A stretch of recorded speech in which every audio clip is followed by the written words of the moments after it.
1990, en Jerusalén, una excavadora abrió por accidente una tumba. Adentro, un nombre escrito en arameo, Caifás, el hombre que decidió que Jesús debía morir. En 2005, bajo el suelo de una cárcel israelí, apareció un mosaico de 1800 años con 4 palabras en griego: al Dios Jesucristo. Y así es con todo lo que vamos a ver hoy. Objetos que demuestran de forma irrefutable que lo que dice la Biblia es verdad. Y hoy vamos a ver imágenes reales de cada uno de ellos. Vamos a recorrer los descubrimientos exactos que confirman la Biblia. ¿Dónde están hoy y por qué los escépticos no pueden explicarlos? Quédate hasta el final, porque hay algo increíble. Fueron los propios enemigos de Cristo los que, sin quererlo, dejaron las pruebas más poderosas que confirman la Biblia. El mosaico de Megiddo. Empecemos en el norte de Israel, en el valle de Jezreel, un cruce de caminos que durante milenios conectó Egipto con Mesopotamia. Ahí se levanta Megiddo, el lugar que Apocalipsis 16 llama Armagedón. Sobre esa tierra profética hoy funciona una prisión de máxima seguridad. Y ahí está lo increíble. La evidencia cristiana más antigua del mundo apareció bajo el suelo de esa cárcel. En 2005, antes de ampliar el penal, la autoridad de Israel excavó el terreno. Bajo la tierra apareció un mosaico enorme, intacto, con peces dibujados y 3 inscripciones en griego. Era el piso de una sala de oración cristiana de alrededor del año 230, el edificio de culto cristiano más antiguo jamás encontrado. Hay peces, la contraseña secreta de los primeros cristianos, pero ni una cruz. Es tan temprano que los símbolos clásicos del cristianismo todavía no se habían fijado. Y la sala funcionaba junto al campamento de la Legio Sexto Ferrata, cristianos adorando a Jesús a pocos pasos del ejército del imperio que los perseguía. La inscripción central dice: la amante de Dios, Akeptus, ofreció esta mesa a Dios Jesucristo como memorial. Es la evidencia arqueológica más antigua que llama a Jesús Dios. Durante décadas, la teoría secular popularizada por libros como El Código da Vinci sostuvo que la divinidad de Jesús fue una invención tardía, impuesta por Constantino y sus concilios. Este piso la desmiente. La gente común ya llamaba Dios a Jesús cuando confesarlo podía costar la vida. Y aquí está el detalle que lo cambia todo. Ese mosaico es casi 100 años anterior al concilio de Nicea del año 325. Cuando los obispos se reunieron a debatir, no estaban inventando nada nuevo. Ese mosaico existe. Desde 2024 se exhibe en el Museum of the Bible, en Washington, D.C., y hay planes de reubicar la prisión entera para que cualquiera pueda pisar el sitio original en Israel. El Arco de Tito, la profecía de Jesús. En el corazón de Roma, en el punto más alto de la Vía Sacra, la avenida que cruza el Foro Romano, se levanta un arco de mármol de 19 siglos. Millones de turistas pasan junto a él cada año sin saber lo que muestra por dentro. Es el Arco de Tito. Y a diferencia de casi todo lo que veremos hoy, nunca hubo que desenterrarlo. Lo construyó el emperador Domiciano en el año 81 para celebrar una victoria, la destrucción de Jerusalén 11 años antes.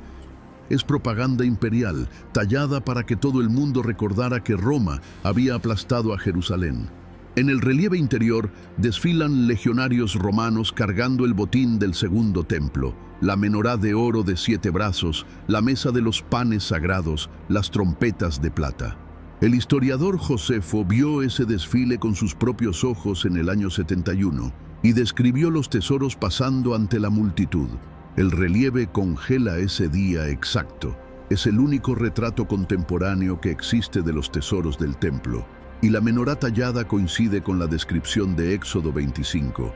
7 brazos, oro labrado, tal como Dios se la ordenó a Moisés muchos siglos antes. 40 años antes de esa destrucción, el templo de Herodes era una de las maravillas del mundo. Muros monumentales, piedras gigantes. Los discípulos se lo señalaban a Jesús con asombro. Y Jesús respondió: no quedará aquí piedra sobre piedra que no sea derribada. Y Lucas cuenta que lloró por la ciudad al anunciarlo. En el año 70, las legiones de Tito lo cumplieron al pie de la letra. Piénsalo. Al tallar ese mármol, Roma dejó grabada en piedra la prueba de que la profecía se cumplió. Sin saberlo, confirmó las palabras de un carpintero galileo al que la propia Roma había crucificado. La evidencia no la preservó la Iglesia. La preservó el imperio que quiso presumir su victoria. Y hay un misterio abierto. La menorá real, la de oro, estuvo un tiempo en el Templo de la Paz de Vespasiano, en Roma. Después su rastro se pierde. Algunos apuntan al saqueo vándalo del año 455, otros a Constantinopla, pero nada está confirmado. Pero la historia tiene un final que ningún romano pudo imaginar. Durante 1900 años, los judíos de Roma se negaron a caminar bajo ese arco. Cruzarlo era pasar bajo el monumento de su derrota.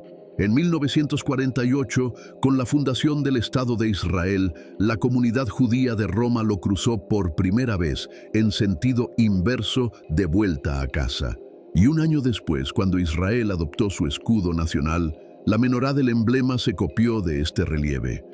Hoy puedes pararte bajo la bóveda del arco, mirar hacia arriba y ver a los soldados cargando la menorá en el mismo lugar donde llevan 1900 años. Los amuletos de Ketef Hinnom, el texto bíblico más antiguo del mundo. Volvemos a Jerusalén. Al suroeste de las murallas de la ciudad vieja, un acantilado cae sobre el valle de Hinnom, una ladera con cuevas funerarias de la época del primer templo. La Biblia llama a ese valle Gehenna, el lugar de los sacrificios a Moloch. Y justo ahí apareció la bendición de Dios más antigua del mundo. Fue en 1979, en una excavación. Entre los ayudantes había un niño de 13 años tan travieso que para quitárselo de encima lo mandaron a limpiar solo la cámara 25, una cueva aparentemente vacía.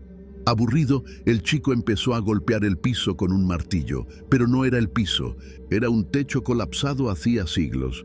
Debajo había un depósito funerario intacto, más de 1000 objetos, cerámica, puntas de flecha, joyas de oro y unas 125 piezas de plata. El derrumbe lo había escondido de los saqueadores durante 2600 años. Entre todo eso, 2 diminutos rollos de plata pura, enrollados, del tamaño de un cigarrillo. Eran tan frágiles que desenrollarlos sin que se hicieran polvo tomó 3 años de trabajo microscópico. Extendido, el mayor mide 10 centímetros, el menor apenas 4. Sobre la lámina, alguien había rayado con una aguja letras casi invisibles en paleohebreo, la forma antigua del alfabeto hebreo, de alrededor del año 600 a.C. Y esas letras dicen la bendición sacerdotal de número 6. Jehová te bendiga y te guarde. Jehová haga resplandecer su rostro sobre ti. Incluyen el nombre de Dios, Yahvé, su aparición más antigua encontrada en Jerusalén. Es el texto bíblico más antiguo jamás descubierto, 400 años más antiguo que los rollos del Mar Muerto. Y eso demuele una teoría. Durante mucho tiempo, los críticos sostuvieron que la Torá fue inventada tarde, por escribas judíos exiliados en Babilonia. Pero estos rollos son anteriores a la invasión babilónica. Los escépticos intentaron refechar los rollos a una época posterior. En 2004, la Universidad del Sur de California los reexaminó con fotografía computarizada avanzada, letra por letra. La datación quedó confirmada. Y hay un detalle que hace únicos a estos rollos. No eran documentos de archivo, eran amuletos para llevar puestos. Alguien caminó por Jerusalén hace 26 siglos con la bendición de Dios sobre el pecho. Hoy, los 2 rollos se exhiben en el Museo de Israel, en Jerusalén, en una vitrina diminuta. Laquis, el asedio y las últimas cartas de Judá. A 40 kilómetros al suroeste de Jerusalén, en las colinas bajas de la Cefelá, se levanta Tel Laquis, la segunda ciudad más importante del antiguo reino de Judá. Era la puerta occidental del país. Si caía Laquis, Jerusalén quedaba expuesta. Pero la prueba más brutal de lo que pasó ahí no apareció en Israel. Apareció en Nínive, la capital asiria, en el norte del actual Irak, dentro del palacio del hombre que atacó Judá.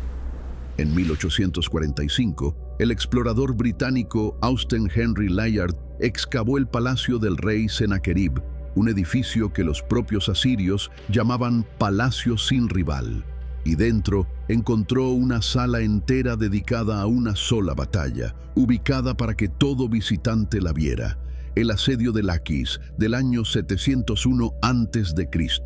Los paneles de piedra suman decenas de metros de narración continua, rampas de asedio subiendo hacia la muralla, arietes golpeando la ciudad, arqueros disparando, prisioneros de Judá empalados, familias enteras deportadas en carretas, y al final Sennacherib en su trono, recibiendo el botín. La inscripción cuneiforme sobre su cabeza lo dice sin rodeos: Sennacherib, rey del mundo, rey de Asiria, sentado en su trono mientras el botín de Laquis pasaba ante él. Y esta es exactamente la campaña que describe la Biblia. Sennacherib, rey de Asiria, subió contra todas las ciudades fortificadas de Judá y las tomó. Y hay más. Sennacherib, rey de los asirios, estando él sobre Laquis, envió sus siervos a Jerusalén. La escritura sitúa al rey asirio precisamente en Laquis, mientras enviaba amenazas contra Jerusalén. La Biblia lo cuenta desde la víctima, el relieve desde el verdugo, y las dos versiones coinciden. Si vas hoy a Tel Laquis, la rampa de asedio asiria todavía se ve como una cicatriz en el terreno. Es la única rampa asiria conservada en toda la región. Pero Laquis guardaba un segundo hallazgo. En 1935, el arqueólogo James Starkey excavaba la puerta de la ciudad cuando encontró 18 óstracas, fragmentos de cerámica que en la antigüedad se usaban como papel barato. Eran mensajes militares, escritos en hebreo, días antes de que Babilonia destruyera la ciudad en el 587 a.C. Aparecieron en la capa de ceniza del incendio final. El mismo fuego que arrasó Laquis coció la cerámica y preservó sus últimas palabras. En la carta número 4, un soldado escribe: observamos las señales de fuego de Laquis, ya no vemos las de Aseca. En la oscuridad, las fortalezas de Judá se comunicaban con fogatas de señales. Mientras una llama apareciera en la distancia, esa ciudad seguía viva, pero Aseca dejó de verse. Acababa de caer y ya no quedaba nadie para encender el fuego. El frente se derrumbaba en tiempo real.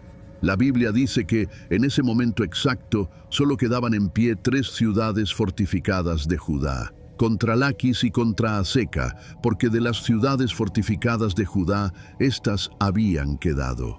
El ostracón captura el instante preciso en que esa lista pasó de 3 ciudades a 2. Otra carta acusa a los oficiales de debilitar las manos del pueblo. Pero lo increíble es que la misma expresión, palabra por palabra, usaron los príncipes de Jerusalén para acusar a Jeremías. Él debilita las manos de los hombres de guerra que quedan en esta ciudad y las manos de todo el pueblo. Hoy, los relieves de Laquis ocupan una sala entera reconstruida en el Museo Británico, y las cartas se reparten entre Londres y Jerusalén. Puedes pararte frente a esos paneles y ver, uno por uno, los rostros de los habitantes de Judá saliendo de su ciudad en llamas. Pero queda una pregunta gigantesca. Sennacherib dedicó la mejor sala de su palacio a la toma de Laquis, una ciudad secundaria, y en todo ese palacio no hay ni un solo relieve de la captura de Jerusalén, la capital, el verdadero premio. Un rey que tallaba en piedra cada victoria guardó silencio absoluto sobre esa. Ese silencio tiene una explicación y la vamos a encontrar en este mismo video. El santuario de Arad, el único templo israelita jamás excavado. Ahora bajamos al sur. Desde Jerusalén, el mapa desciende por Beerseba y entra en el desierto del Negev, hasta una colina aislada llamada Tel Arad, una fortaleza militar en la frontera sur de Judá, que vigilaba las rutas hacia Edom y el Mar Muerto. Y dentro de esa base del ejército apareció algo que nadie esperaba. Entre 1962 y 1967 se excavó el complejo. En una esquina de la fortaleza se encontró un templo completo dedicado a Yahvé, el Dios de Israel, con patio, altar de sacrificios y un lugar santísimo, la cámara interior más sagrada, siguiendo a pequeña escala el diseño del templo de Salomón. Es el único templo israelita descubierto en toda la historia de la arqueología. Y no estaba en Jerusalén, estaba en una base militar del desierto. El altar principal está construido con piedras enteras, sin labrar, sin tocar por herramienta alguna. Exactamente lo que manda Éxodo: si me hicieres altar de piedras, no las labres de cantería.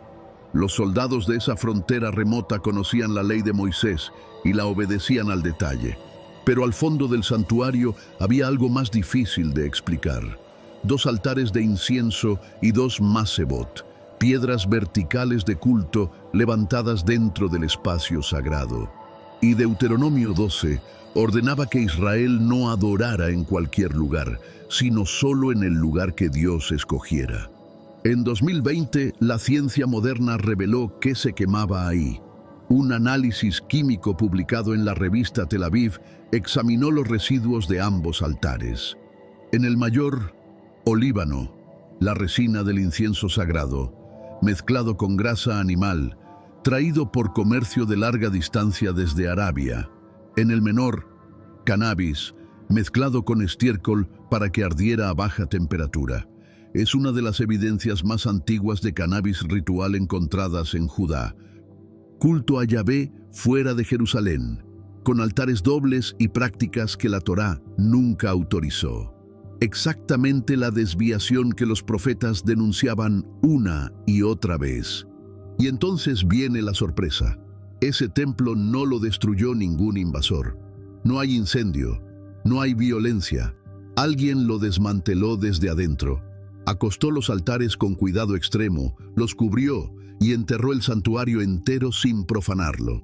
Quienes lo clausuraron no quisieron destruirlo, pero tampoco permitir que siguiera funcionando. Eso encaja con lo que cuenta el Libro de Reyes, las reformas de Ezequías y Josías, los reyes que eliminaron los lugares altos, los santuarios fuera de la capital, y centralizaron todo el culto en Jerusalén.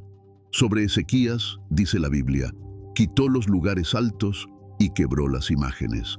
Y la fortaleza guardaba algo más de 100 óstracas, fragmentos de cerámica con mensajes escritos, el archivo de un intendente llamado Eliasib, órdenes de pan, vino y aceite para las tropas, alertas sobre movimientos de Edom, y entre ese papeleo militar, una mención a la casa de Yahvé. El nombre de Dios no en un monumento hecho para impresionar a un rey, sino en los recibos y órdenes de todos los días. Hoy, el lugar santísimo de Arad está reconstruido, piedra por piedra, dentro del Museo de Israel, en Jerusalén. Y la colina original se puede recorrer en el Parque Nacional Tel Arad, donde los muros de la fortaleza siguen en pie sobre el desierto.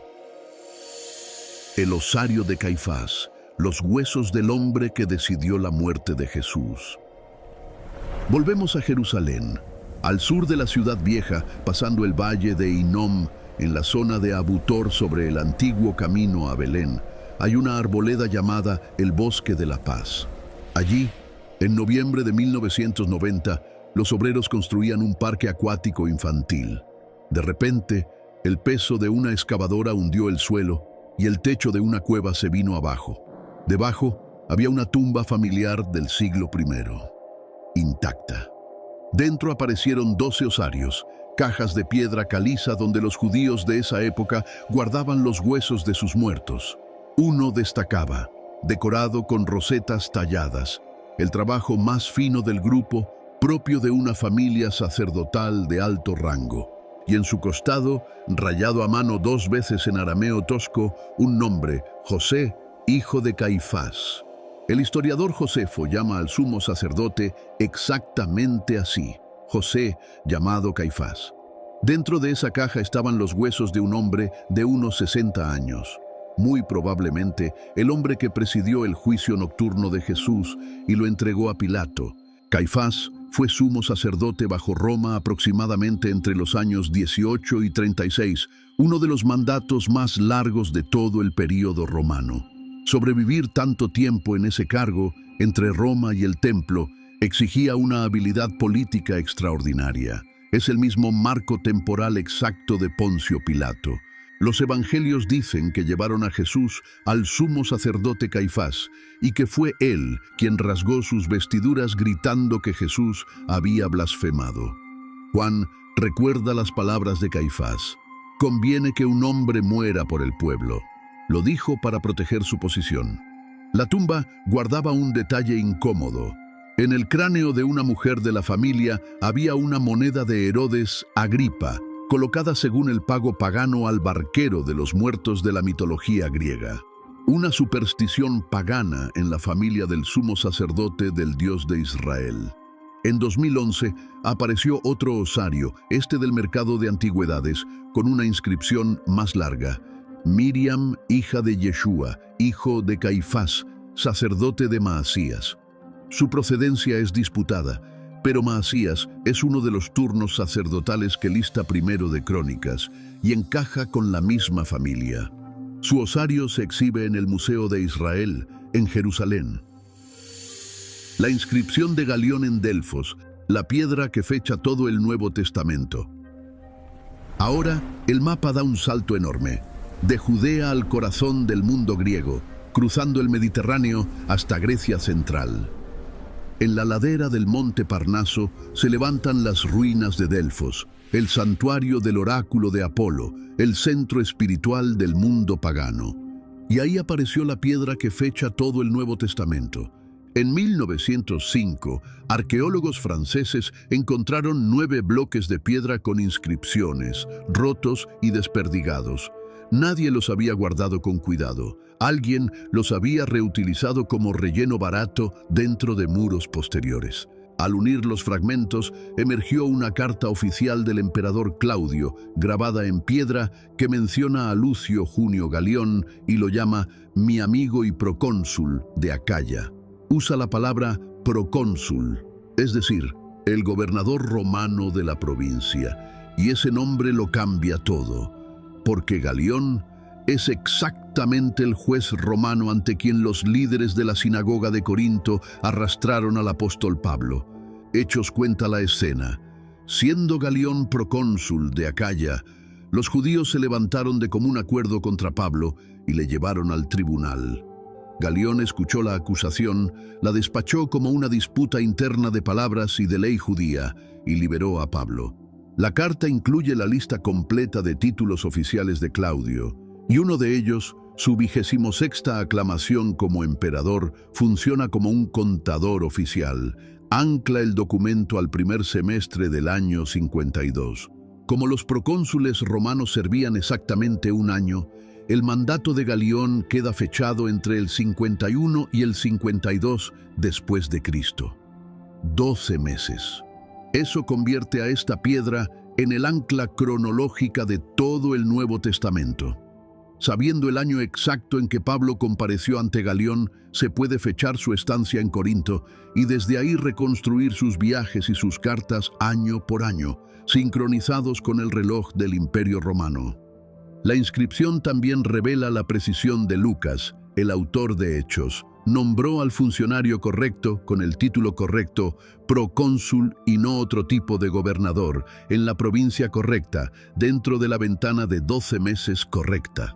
Esos títulos cambiaban de provincia en provincia y de época en época.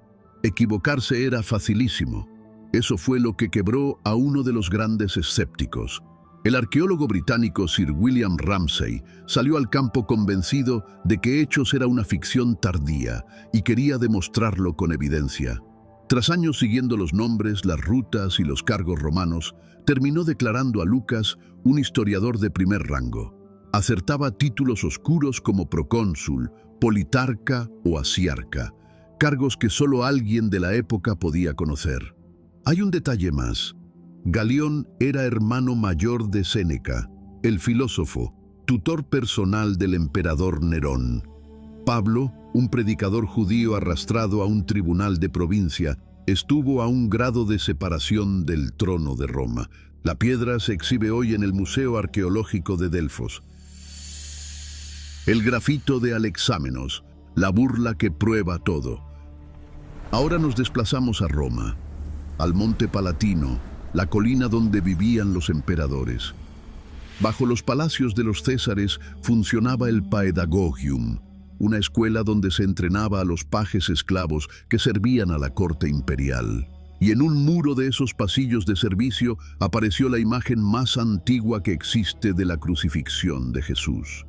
En 1857, al remover capas de yeso de una pared, salió a la luz un dibujo tosco, rayado con la punta de un clavo hacia el año 200. Muestra una figura con cuerpo humano y cabeza de burro, clavada en una cruz. A su lado, un joven levanta la mano en gesto de adoración, y debajo, en griego, una frase: Alexámenos adora a su Dios. Es una burla, un compañero de escuela ridiculizando a un esclavo cristiano. Los romanos ya hacían circular esa calumnia. Acusaban a judíos y cristianos de adorar a un Dios con cabeza de asno. Tácito, el gran historiador de Roma, documentó esta misma burla. Hasta la ortografía delata al autor. El griego está mal escrito. No fue un escriba culto preparando propaganda oficial. Fue un adolescente riéndose de otro. La primera representación de Cristo crucificado la hizo un pagano para insultar. Y sin querer, dejó registrado que, décadas antes de Constantino, ya había cristianos de clase baja adorando a un Jesús divino y crucificado. Los historiadores llaman a esto evidencia hostil. Cuando tu enemigo confirma tu historia, esa confirmación vale doble. Nadie puede acusar al burlador de inventar el cristianismo que estaba ridiculizando. La estela de Meremptah. Desde Judea cruzamos el desierto del Sinaí hacia el sur hasta el verde valle del Nilo. En la orilla occidental del río, frente a la actual Luxor, se levanta el templo funerario del faraón Meremptah, hijo del legendario Ramsés II. Y ahí apareció la mención de Israel más antigua de toda la historia humana. En 1896, Sir William Flinders, el padre de la arqueología científica moderna, desenterró en ese templo una losa monolítica de granito, 3 metros de altura, más de 3 toneladas, y cubierta de jeroglíficos. Era una estela de victoria, una piedra oficial donde el Estado egipcio grababa sus triunfos, tallada hacia el año 1208 a.C. Esa misma noche, mientras se traducían las líneas a la luz de las lámparas, una palabra saltó del texto. Petrie sentenció: esta estela será mejor conocida en el mundo que cualquier otra cosa que haya encontrado jamás. Tenía razón. La palabra era Israel. La línea 27 dice: Canaán fue despojada, Ascalón llevada cautiva, Israel está devastado, su semilla ya no existe. No en una copia medieval, no en una tradición oral, en granito egipcio, grabado por el enemigo, hace más de 3200 años. Durante mucho tiempo, los académicos más escépticos sostuvieron que el Israel bíblico era un mito tardío, un pueblo que nació varios siglos después. Esta piedra los desmiente. En el año 1208 a.C., el imperio más poderoso de la tierra ya conocía a Israel por nombre, lo ubicaba en Canaán y lo consideraba un enemigo digno de ser grabado en piedra. Y hay un detalle escondido en la gramática que dice aún más. Los escribas egipcios usaban determinativos, pequeños símbolos que clasifican cada palabra.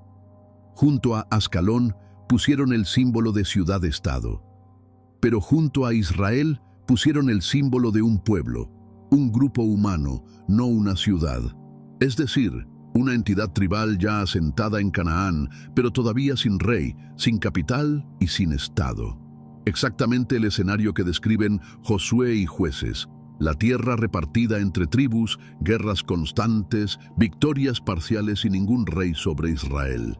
Y queda la ironía más grande de todas.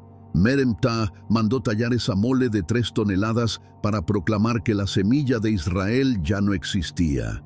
Esa frase, escrita para anunciar su aniquilación, es hoy la primera prueba física de su existencia. La estela se exhibe en el Museo Egipcio de El Cairo, donde cualquiera puede pararse frente al granito y leer, en la línea 27, el nombre de Israel escrito por la mano de su enemigo. Kuntilet Ashrud.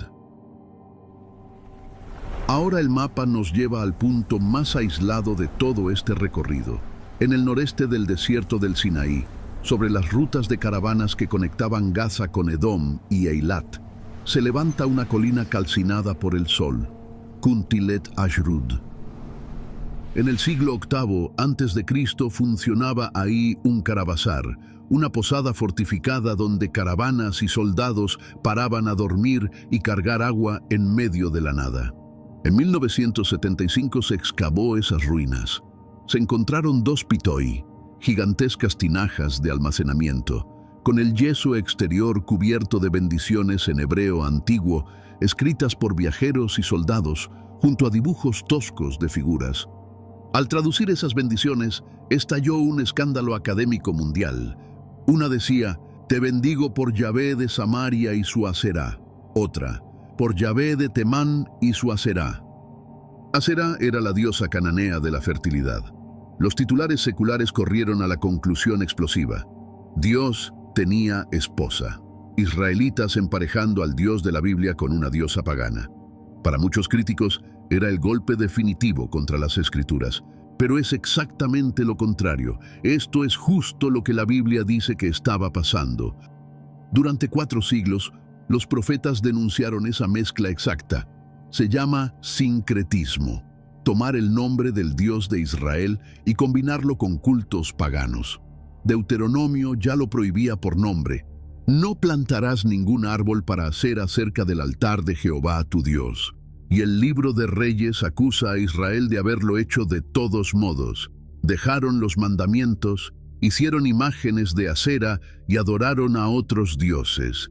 Jeremías, Oseas y Elías gritaron contra esa apostasía una y otra vez y muchos pensaban que era exageración de predicadores. Estas tinajas demuestran que era literal. La herejía existía, tenía nombre y la gente común la escribía en sus bendiciones de viaje. El obelisco negro, la única imagen de un rey de Israel. El mapa salta al noreste, cruza la llanura de Mesopotamia y llega a orillas del río Tigris, en el norte del actual Irak. Ahí están las ruinas de Nimrud, la antigua cala que menciona la Biblia, una de las capitales de la máquina de guerra asiria. En 1846, Austen Henry excavaba esas ruinas casi sin fondos, a días de cerrar todo y volverse a casa. Entonces sus obreros golpearon piedra sólida. Era un obelisco de caliza negra de 2 metros de altura, tallado en sus 4 lados y completamente intacto, enterrado en la capital asiria. Para sacarlo hubo que arrastrarlo por el desierto sobre troncos hasta el río. Es el obelisco negro de Salmanasar III, rey de Asiria.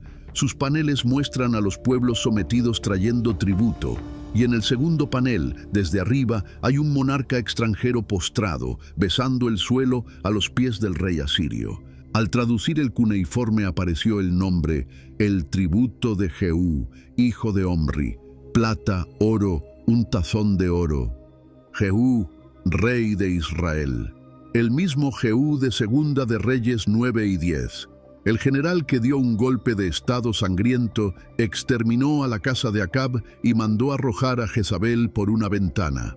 La Biblia registra la orden con sus propias palabras. Echadla abajo, y ellos la echaron. El hombre más temido de su generación en Israel aparece aquí con la cara contra la tierra, en una escena del año 841 a.C. Se ve su gorro suave, su túnica con flecos, su barba. Algunos investigadores proponen que la figura tallada es su emisario y no el rey en persona, pero el tributo lleva su nombre. Es el único retrato contemporáneo de un rey israelita bíblico que existe en el mundo. Y hay un detalle irónico: la inscripción lo llama Hijo de Omri, aunque Jehú había exterminado precisamente a la dinastía de Omri. A la burocracia asiria no le importaba la política interna de sus vasallos. Para el imperio, Israel era simplemente la casa de Omri, y nadie actualizó el dato. Y este tributo humillante no aparece en ninguna página de la Escritura. La Biblia registró las purgas religiosas de Jehú. Asiria registró su dinero. Cuando dos fuentes que no se copian coinciden en la misma persona, el mismo lugar y la misma época, los historiadores lo llaman confirmación independiente. Es el estándar de oro de la evidencia. Hoy, el obelisco negro domina el centro de la Sala 6 del Museo Británico, en Londres. Ahí puede verse, cara a cara, al único rey de Israel cuyo rostro sobrevivió hasta nuestros días. El prisma de Sennacherib, el ejército de Dios. Bajo los suburbios de la actual Mosul, en el norte de Irak, a orillas del Tigris, duermen las ruinas del palacio de Sennacherib. En 1830, el coronel británico Robert Taylor adquirió en Nínive un prisma hexagonal de arcilla cocida de 38 centímetros, poco más que una regla de escritorio. No tiene un solo milímetro libre. Sus 6 caras están cubiertas por unas 500 líneas diminutas de escritura cuneiforme. Son los anales oficiales de Sennacherib, su historia contada por él mismo. Y ahí, con todo detalle, está la campaña del año 701 a.C. contra Judá. El rey presume haber arrasado 46 ciudades fortificadas. Y luego llega a su gran enemigo, a Ezequías el judío. Lo encerré en Jerusalén, su ciudad real, como a un pájaro en una jaula. Es el mismo cerco que registra la Biblia. El rey de Asiria envió, con un gran ejército, desde Laquis contra Jerusalén. En 500 líneas de jactancia, Sennacherib nunca afirma haber conquistado Jerusalén. Nunca dice que capturó al pájaro. Los reyes asirios jamás publicaban derrotas. Sus anales eran propaganda hecha para intimidar. Si tomaban una ciudad, lo grababan. Si deportaban a un rey, lo grababan. En ese lenguaje, callar la caída de la capital enemiga es confesar que no cayó. La Biblia llena ese silencio con una escena precisa. Aconteció que aquella misma noche salió el ángel de Jehová y mató en el campamento de los asirios a 185,000. 185,000 soldados, un ejército del tamaño de una ciudad entera, muertos en una sola noche. Y el versículo siguiente cierra la campaña en una línea. Sennacherib levantó el campamento y volvió a Nínive. 2 fuentes, escritas por enemigos a muerte. Ambas coinciden en que hubo un asedio masivo sobre Judá. Ambas coinciden en que Ezequías pagó un tributo desesperado. El prisma detalla el oro y la plata. Y ambas coinciden en el hecho que Asiria no podía explicar. Jerusalén fue la única capital que nunca cayó, y el ejército más poderoso del mundo dio media vuelta y se fue. El punto exacto donde la propaganda asiria se queda muda es el punto exacto donde la Biblia dice que Dios intervino. Pero la historia tiene un epílogo. La Biblia registra cómo terminó Sennacherib. Aconteció que mientras adoraba en el templo de Nisroch su dios, sus hijos lo mataron a espada. Asesinado por sus propios hijos en el templo de su dios falso en Nínive. Décadas después, tablillas asirias encontradas por los arqueólogos confirmaron el dato. Un complot palaciego de sus príncipes acabó brutalmente con su vida. El rey que se burló del Dios de Ezequías murió exactamente como la Escritura lo dejó anotado. Hoy, el prisma de Sennacherib se exhibe en el Museo Británico, en Londres, el mismo museo que guarda los relieves de Laquis. Bajo un mismo techo, la victoria que Sennacherib gritó en piedra y el silencio que lo delata. La estela de Tel Dan. Hasta el verano de 1993, la élite académica de las universidades del mundo enseñaba algo llamado minimalismo bíblico, la teoría de que el rey David nunca existió. Decían que era un mito literario, como el rey Arturo o Hércules, a lo sumo un jefe tribal de segunda que los judíos del exilio inflaron para darse una grandeza que nunca tuvieron. Y tenían un argumento que parecía invencible. En toda la historia de la arqueología no había aparecido ni un solo fragmento físico con su nombre. La respuesta estaba enterrada en el punto más al norte del actual Israel.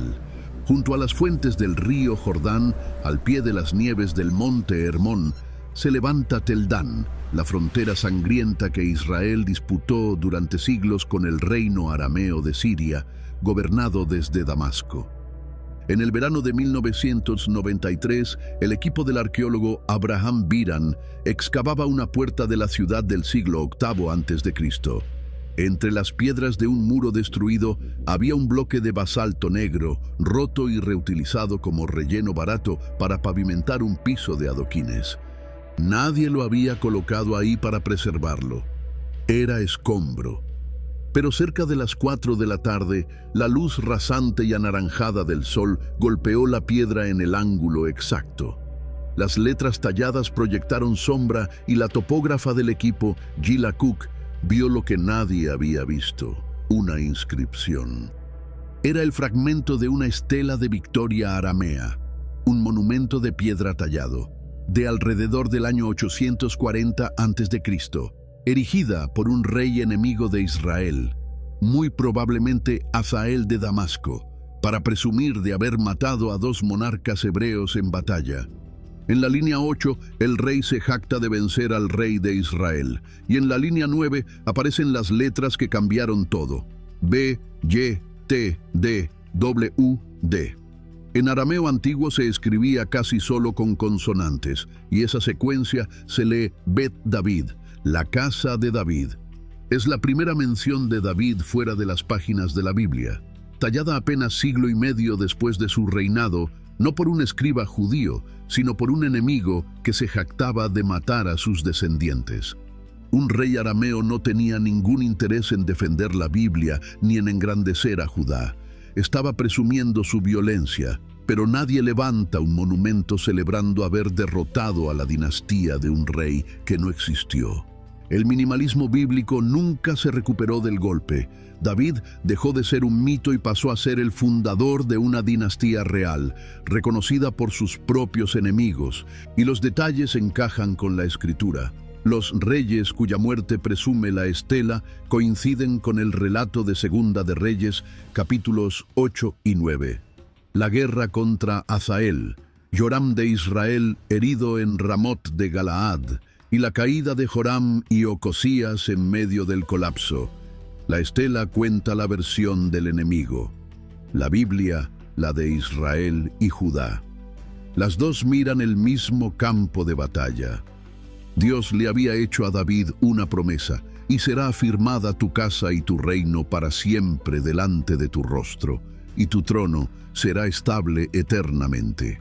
Esa casa de David es la línea de la que 1000 años después los evangelios hacen descender a Jesús. Y su primera prueba física la talló, sin saberlo, un rey pagano que quería exterminarla. Hoy, la estela de Tel Dan se exhibe en el Museo de Israel, en Jerusalén, considerada la joya de la corona de su colección arqueológica. Cualquiera puede acercarse al basalto negro y leer, en la línea 9, el nombre de David, escrito hace casi 3000 años. La estela de Mesha, la versión del enemigo. Cruzamos el río Jordán hacia el este, hasta la meseta árida sobre el Mar Muerto, en la actual Jordania.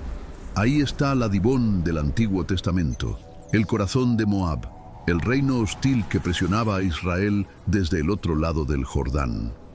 En 1868, el misionero alemán Frederick Klein vio en manos de beduinos locales una losa perfecta de basalto negro, cubierta de líneas de escritura antigua. La noticia corrió, y los diplomáticos de Francia e Inglaterra empezaron a competir por comprarla para París o Londres. Un enviado alcanzó a hacer un calco. Apretó papel maché húmedo contra la piedra para que las letras quedaran marcadas en el papel. Pero los beduinos, al ver la desesperación de los europeos, concluyeron que la piedra escondía oro. Atacaron al enviado, que escapó con el papel arrugado y todavía mojado. Después calentaron la losa al rojo vivo en una hoguera y le arrojaron agua helada. El choque térmico la reventó en decenas de fragmentos que se repartieron para venderlos como amuletos. Un monumento de casi 3000 años, destruido a propósito. Y aún así, ese papel maché salvó la historia. Gracias al calco, se supo qué decía cada línea. Los fragmentos se recompraron uno por uno y la estela se reconstruyó como un rompecabezas. Lo que emergió fue el monumento personal del rey Mesha de Moab, tallado hacia el año 840 a.C.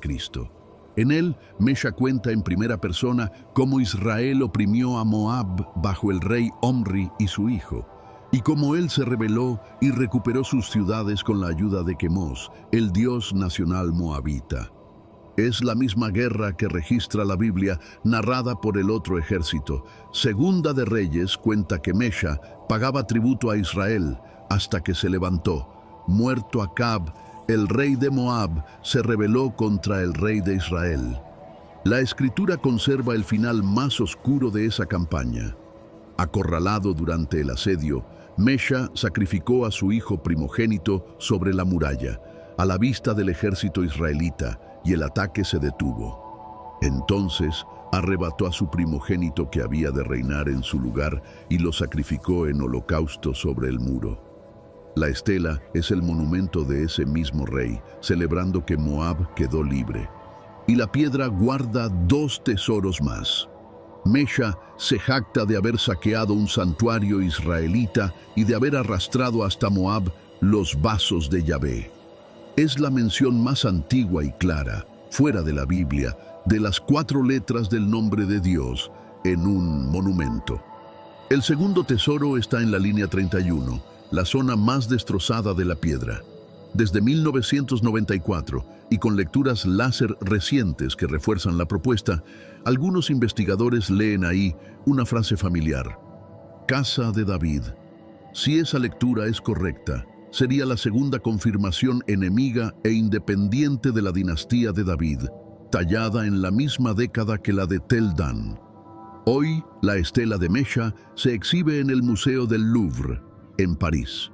Los fragmentos de basalto negro original unidos sobre yeso blanco, reconstruida a partir de aquel calco que escapó arrugado de Moab. La crónica de Nabucodonosor, la caída de Jerusalén, con fecha exacta. Ahora el mapa cruza el desierto hacia Mesopotamia y baja hasta el río Éufrates, en el sur del actual Irak. Ahí se levantaba Babilonia, la ciudad más abrumadora de su tiempo, el corazón del imperio de Nabucodonosor. Y la prueba de lo que Babilonia le hizo a Jerusalén estuvo perdida a plena vista durante casi 70 años. En 1887, el Museo Británico compró a anticuarios una tablilla de arcilla horneada, catalogada como BM 2946. Nadie la tradujo, se quedó en los depósitos, acumulando polvo, hasta 1956. Ese año, el asiriólogo Donald Wiseman leyó por fin la escritura cuneiforme y descubrió que tenía en las manos la crónica oficial de la corte de Babilonia, el registro de estado de las campañas de Nabucodonosor, seco, militar, año por año. Y ahí estaba Jerusalén. El texto dice: en el 7º año, el mes de Kislev, el rey de Accad reunió a sus tropas y marchó a la tierra de Hati. Acampó contra la ciudad de Judá y al 2º día del mes de Adar capturó la ciudad y apresó al rey. Designó allí a un rey de su propia elección, recibió su pesado tributo y los envió a Babilonia. Es, punto por punto, lo que registra Segunda de Reyes 24. Nabucodonosor sitió Jerusalén, apresó al joven rey Joaquín, lo deportó a Babilonia con los tesoros del templo y puso en el trono a un rey títere, Sedequías, tío del rey cautivo. Pero hay algo más. Los babilonios usaban un calendario lunar de precisión astronómica, y ese segundo día de Adar se puede convertir a nuestro calendario sin margen de error. 16 de marzo del año 597 a.C. Un evento bíblico fijado a un día exacto en el registro oficial del enemigo. Eso casi no existe en toda la historia antigua, y Babilonia guardaba un segundo documento todavía más íntimo. En excavaciones cerca de la puerta de Ishtar aparecieron tablillas administrativas, las listas diarias de raciones del imperio, cuentas de almacén, y en una de ellas un funcionario anotó la entrega de aceite de sésamo a un prisionero de alto rango, Joaquín, rey de la tierra de Judá, y sus 5 hijos. El rey cautivo, alimentado de la despensa de Babilonia, que es exactamente como termina el libro de Reyes. Joaquín, liberado de su celda, comía siempre delante del rey todos los días de su vida. Hoy, la tablilla se conserva en el Museo Británico y en sus líneas de arcilla todavía se puede leer el día exacto en que cayó Jerusalén. El cilindro de Ciro, la profecía. Y no nos movemos de Babilonia, porque bajo esa misma ciudad, a pasos del Éufrates, estaba enterrada la última pieza de esta historia, la más asombrosa de todas. En el corazón de las ruinas se levantaba el Esagila, el gran templo de Marduk, el dios principal de Babilonia.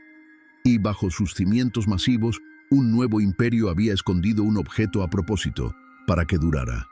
En 1879, el arqueólogo Rassam, un cristiano asirio al servicio de excavaciones británicas, escarbó esos cimientos y extrajo un cilindro de arcilla horneada de apenas 23 centímetros, con forma de barril en miniatura, cubierto por completo de escritura cuneiforme, es decir, signos en forma de cuña. Es el cilindro de Ciro, el decreto inaugural de Ciro el Grande, emperador de Persia, promulgado en el año 539 a.C., recién conquistada Babilonia. Y lo que dice ese decreto rompió las reglas del mundo antiguo. Durante siglos, asirios y babilonios habían dominado arrancando naciones enteras de su tierra, usando la deportación como arma. Ciro proclamó lo contrario. He reunido a todos sus antiguos habitantes y los he devuelto a sus tierras natales y permito que reconstruyan los santuarios y templos de sus dioses. Un edicto de retorno para los pueblos cautivos. Y entre ellos, Judá. Eso es exactamente lo que abre el libro de Esdras. Así ha dicho Ciro, rey de Persia: Jehová, el Dios de los cielos, me ha mandado que le edifique casa en Jerusalén. Quien haya entre vosotros de su pueblo, suba. El fin del exilio. El regreso a la tierra quemada. El segundo templo levantado con financiación persa. El rescate que narra la Biblia, firmado en arcilla por el propio emperador.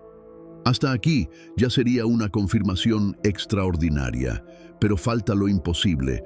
Más de un siglo y medio antes de ese decreto, antes de que los judíos fueran deportados, antes de que el imperio persa siquiera existiera en el mapa, el profeta Isaías predijo el nombre del libertador, con nombre de pila, que dice de Ciro: es mi pastor, y cumplirá todo lo que yo quiero al decir a Jerusalén: serás edificada, y al templo serás fundado.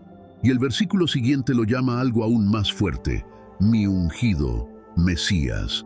Un título reservado para los elegidos de Dios, aplicado a un rey pagano que aún no había nacido. Un emperador persa que muy probablemente jamás leyó un rollo hebreo, conquistó el mundo y ejecutó, palabra por palabra, el guión de un profeta muerto hacía generaciones. Doblegó reyes, tomó Babilonia y ordenó reconstruir Jerusalén y los cimientos del templo. Hoy, el cilindro de Ciro es la joya de la colección persa del Museo Británico, y su peso es tan grande que una réplica exacta preside la sede de las Naciones Unidas en Nueva York, celebrada como la primera declaración de derechos humanos de la historia.